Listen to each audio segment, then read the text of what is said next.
Great. Thank you. Thank you, Lex. And thank you for the invitation. It's an absolute honor to be here. I'm going to talk a bit about something that's quite embarrassing, I think, for us as a publisher. I work with Springer Nature, and I'm part of the Springer Nature's research integrity team that's primarily responsible for investigating research integrity issues in the published literature. I've been involved in many research integrity cases, and for full disclosure, I'm also a trustee board member for the Committee on Publication Ethics as well. So this is going to be a bit of dirty laundry, I think, for us. It's a bit of a post-mortem of a case where a suspected paper mill managed to infiltrate a number of journals and manipulated the peer review process. The case started when one reader flagged two nearly identical papers in two different mathematics journals. And he noticed that the papers were nearly identical, but also both very wrong, which is apparently quite easy in a math journal because you can check whether the theorems then match with the proofs, etc. And he said, well, it's quite curious that both papers are identical and wrong, but they were also submitted on the same day to different journals with different authorship. So the first question that we usually do when we investigate a case like this is that if a paper is obviously wrong, why wasn't this caught during peer review? So we examined the peer review process for this case, and we found out that these papers both had author-suggested reviewers when the paper was submitted. So as you know, there are many journals who allow authors on submission to suggest potential reviewers because of relevant expertise in the field. And for these two papers, in both instances, the suggested reviewers were selected. Both the reviewers gave a favorable reviewer report, and then they accepted and then the editors accepted the paper. And that led us to question, who exactly were these reviewers that the author suggested, and then apparently gave favorable review reports to flawed mathematical papers. We started digging, and it led to quite a bit of a, I should say, oil stain of a case. And we uncovered what we believed was a paper mill operating that were using fake authors and fake reviewers as a vehicle to get publications out for supposedly their paying customers. They were targeting open access journals in our portfolio that were allowing author-suggested reviewers. We noticed that they were submitting highly similar manuscripts within a very close time frame. We think that might be because they've been trying to avoid text similarity detection upon submission. The submitting authors on these papers usually had non-existing, were probably non-existing. So there were names, but the authors were not real, and they used non-institutional email addresses. All the co-authors on the papers were presumably real. But we also saw a lot of authorship changes during revision. So a lot of the co-authors were added sometimes after a first round of peer review as well. On submission, a lot of fake reviewers were suggested, including non-institutional email addresses. And we saw a sort of like a bit of a reuse of these fake personas as authors and reviewers. So interestingly, we saw an increase of non-existing people being added as authors as well, who then subsequently also got used as reviewers elsewhere, presumably in an attempt to boost the credibility of a fake persona as well. The manuscripts also included references to other journals from the same, to other publications from the same paper mill, but not as often as you might expect as well. But I'll talk a bit about that later. So after the investigation was concluded, here's what we found, with the caveat that with these investigations, there are always a lot of unknowns as well.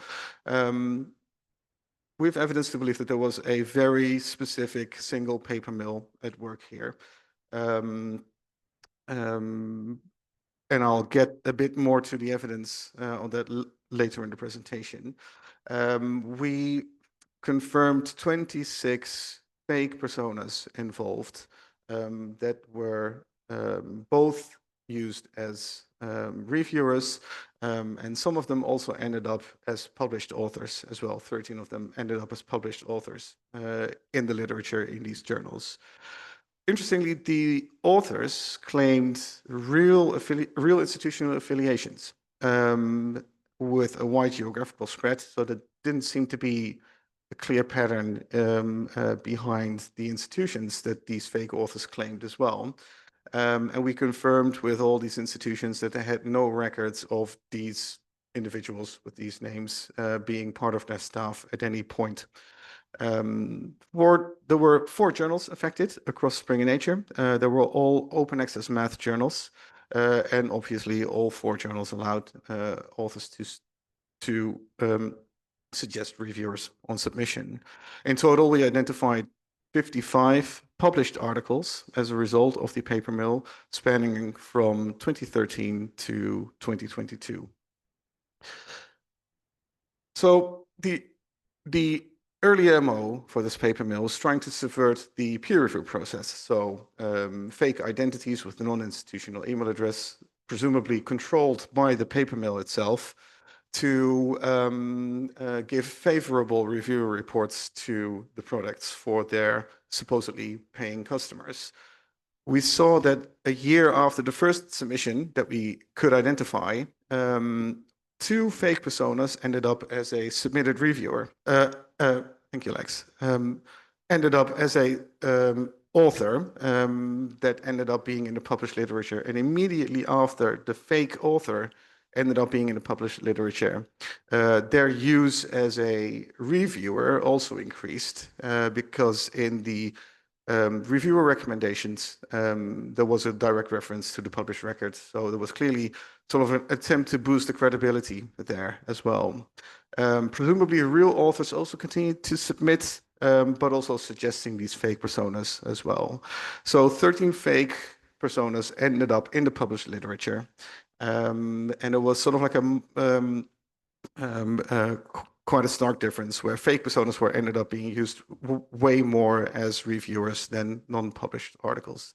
The citation information was not necessarily helpful. There's often discussion around paper mills trying to boost citation records, but that didn't seem to be the case here. So there was overall citation count was fairly low. Paper mill output overall was, I think, fairly low. So we think that the co-authors may not have actually needed the citations as well. When we retracted the articles, we contacted the authors, and we never got any sort of responses from any of the fake personas because they were fake. And very limited responses from the real authors, and including one of the authors who said, well, actually, I don't necessarily care if you retract my paper. I just needed a publication to graduate.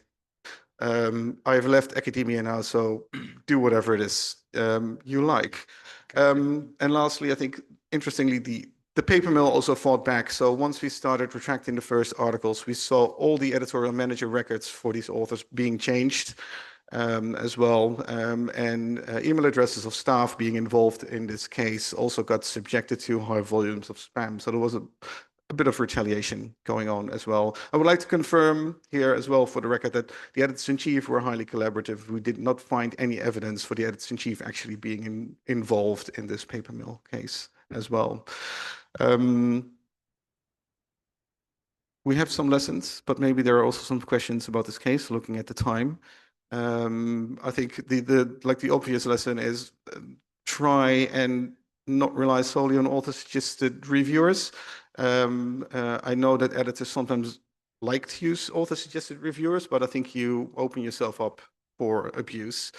Identity verification, I think that's a point that's worth for discussion as well. But please have a look. A published record alone is not enough to determine someone's credibility. And I think editors should also be more aware. And institutions themselves should also be more aware, given that there were real institutions involved. Thank you. No questions. Thank you.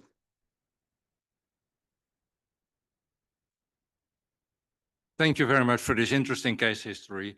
The rules are the same. Please tell who you are, affiliation, and then your question. Don't try to give your own lecture. There you go. Hi, Annie Woman from University of Sydney. I was just wondering, you said that there was not very many references to other paper mill papers, but as most paper mill articles are not retracted or flagged, how do you determine this? We had a look at the number of references to basically between the articles in the in this particular paper mill, the stuff that we could identify. So, like I said, there are a lot of sort of like unknowns here. So there might be other papers from the same paper mill lurking around somewhere else that we don't know. But between this particular one batch of 55, there seemed to be no sort of like emphasis on boosting a citation record for this paper mill output, at least in the papers that we found that were part of this paper mill. And I have another quick question. There's a question over there. Thank you. Paul Cooper with the Electrochemical Society. I'm wondering, during your study, did you identify any paper mill submissions that you would think were deliberately bad, like they were feeling you out to see what your initial QC was, whether it would even get into review? I'm not sure if the papers were deliberately bad, but we did see sort of like an increase, and this is in the abstract. So we did see an increase of the number of papers over time that would suggest that the paper mill found a weak spot and felt this is a journal that we can abuse, so we could submit more papers here because they don't catch us. So that's definitely something that we found, yes. Thank you. Please, over there. Kristen Inman, American Physiological Society. And this may be a conversation for offline. It may be a little bit longer than a question, but you said you identified this paper mill and paper mill papers. What, excuse the expression, was the nail in the coffin there? Because, you know, part of my job is identifying paper mill papers, and it's increasingly difficult. Yeah, it's a really good question. Quite often, as a research integrity team at a publisher, there's not always, like, we're not the FBI, right? So it's difficult to identify this is definitely a paper mill paper. In this case, we had a couple of factors that led us to believe that this particular set of papers came from a single source. Part of it was IP addresses from the that were logged in Editorial Manager from where the peer review reports were sent from. And the paper mill themselves sort of confirmed it when we start retracting the first wave of papers by rushing to EM, logging in with all the accounts that they have and changing the records as well. So we saw that across a wide variety of papers that we had already suspected to be part of the paper mill. And then we saw outside attempts to change the editorial manager records, presumably to try and cover that tracks. And that leads me to be fairly confident this was a very sort of like specific one-off paper mill. But you're right, it's quite difficult, I think, in general, to be absolutely confident that a submission is a paper mill submission and therefore should be rejected or retracted. Thank you.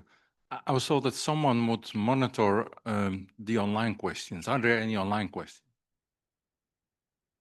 If not, we move to you in the back mic. Please go ahead.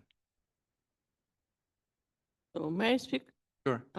My remark is about your first conclusion that don't rely on author proposed reviewers.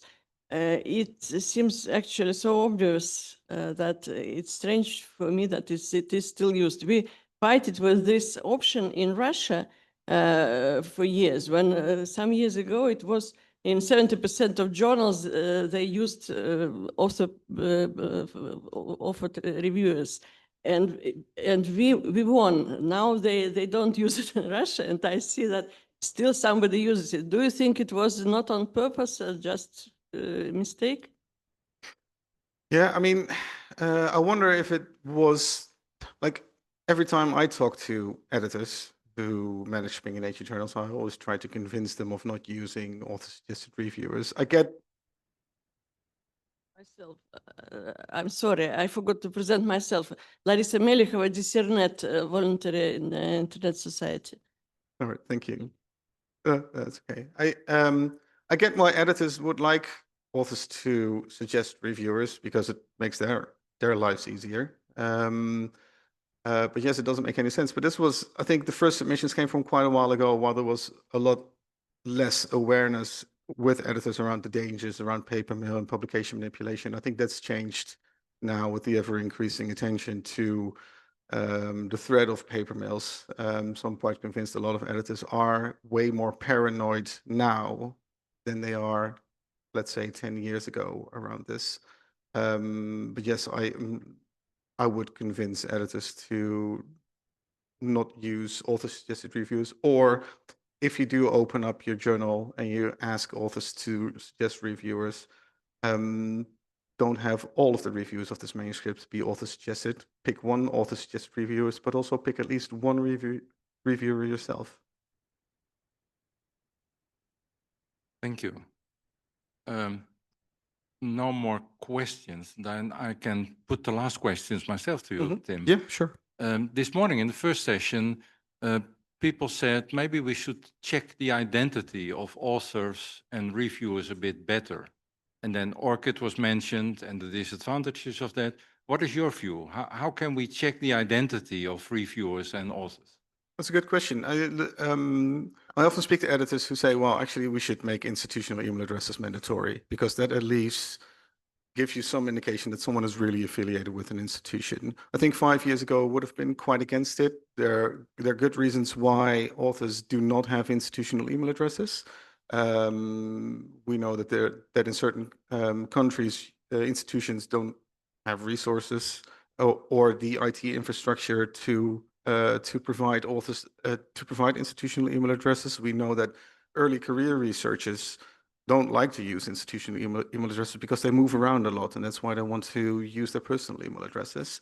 I do think there's a trend or discussion in the publishing industry that's trending more towards we should do more around identity verification for our authors and our reviewers. So ORCID could be one of the trust markers, an institutional email address could be a second trust marker, publication record could be a trust marker, but as I've just shown, a publication record itself alone is Can be fabricated. can be fabricated. But I do think that as a publishing industry, I do think we're veering towards better identification of the people who engage with us, either as author or reviewers. Thank you. Thank you. I see one really quick last question there, and a really quick answer. Please go ahead. Okay, thanks. Steve Goodman, Stanford. Are there any fingerprints you can use to use these signal events to prevent future ones, like putting any author who is an author on a paper mill paper on some sort of master list so that they will be flagged in any other submissions, whether it's their name or their email address, and publicizing this within the publishing community. So there's a cost to being associated with even one paper mill paper. That's quite tricky because there are a lot of legal and potentially ethical issues with keeping lists of names of people who we as a commercial entity believe have engaged in unwanted practice and then acting on that. I think that's quite difficult territory, I think, for publishers to do. If it were up to me, it would be I think, more of a responsibility for institutions as well, right? So researchers who have their names on suspected paper mill products are people who are employed by universities, or they as well. You send that name or identification to the institution? Well, at the moment, we don't do that deliberately, and that's because as a publishing team, our responsibility is to correct the record, and we're not here to try and exact punitive.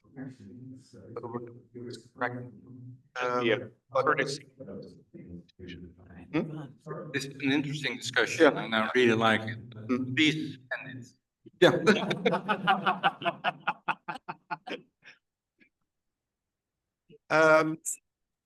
Okay, so as a final call, I do wonder, I think we as publishers might want to do more dissemination of retraction in terms of authors involved in their institutions, and have things flagged better to institutions like that. Whether or not that should result in a official institutional misconduct investigation is up to an institution.